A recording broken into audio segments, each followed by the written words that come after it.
Hey, it's Mark again, longtime sports betting addict on my path to sobriety, but I'm super excited for you. You've made the choice to treat your addiction head on and look for support and ways to improve yourself and beat this thing. I know it can feel super overwhelming. When I was in your shoes, the exact same boat is where do I even start?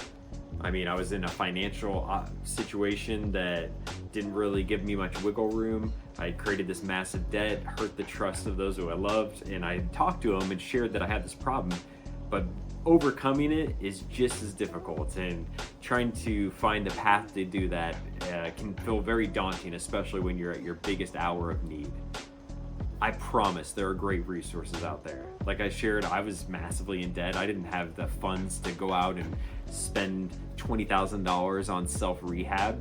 I was living paycheck to paycheck, barely scraping by, and not even know what to do with the financial situation I had created.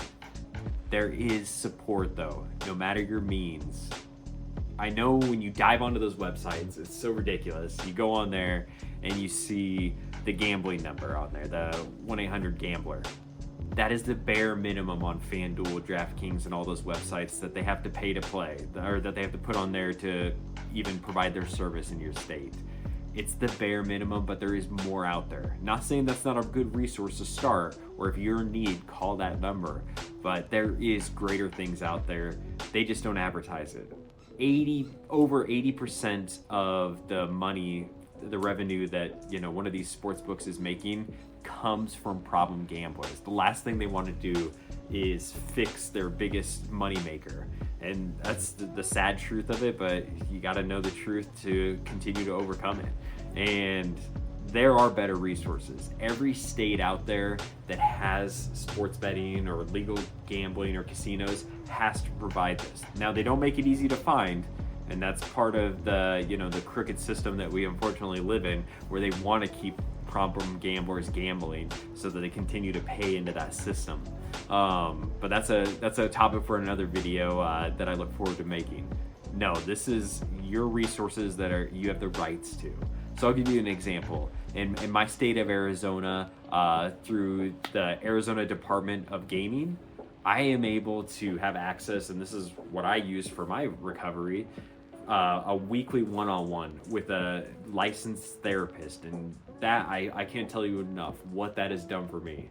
It's not just been a quick call or anything like that. It has been truly a one-on-one session to diagnose the root cause and really fix what deficiencies created this opportunity in my life in the first place, and help me become such a victim to gambling and everything else that came alongside that. Everyone's recovery journey is different. So whether going to a GA meeting, which is great, is the right path for you, that's great. Or whether calling the hotline, that's awesome too. Everybody's recovery experience is gonna look and feel a little different. I'm just telling you from my personal experience what worked best for me, because it was hard. You call the 1-800 number when you're in your need. Call that number, but it was gonna talk to the person for a few minutes, but they're not there to really talk you out of gambling or talk you out through the situation. They're there to help in case you're thinking about self-harm, but also guide you into getting to a GA meeting, which can be great. But for me personally, that was 2 days away, and I was ready to finally quit, but I felt helpless. And 2 days alone in your head when you are at your lowest, that's a dark day. And I'll tell you, to be fully transparent, I relapsed immediately. I felt hopeless at that moment because I felt like it was so far away for me to even start my journey to recovery. There are other resources. I'm gonna add this link right here to the bottom of this video. This shows by state. You can select and see what resources are available to you. Sometimes you gotta do a little digging. I know that's not easy when you're worn to your core and sports betting and gambling has taken everything from you.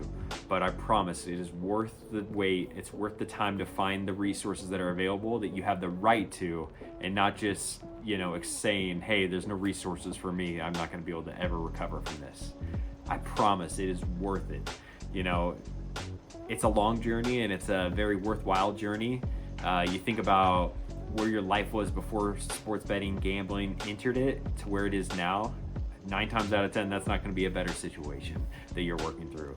Do this for yourself. Do it for the ones that you love. make this change. Find those resources. I'm going to attach a bunch into the bottom of this video. And again, everyone's recovery journey is a little bit different, but start now, start moving the needle, and we'll talk more about some of the other steps, some of the obstacles, and the things that you'll face along your journey in future videos. Thanks for tuning in. Take care of yourself, know you're loved, and the only bet worth making is on yourself. So excited to see you on this journey.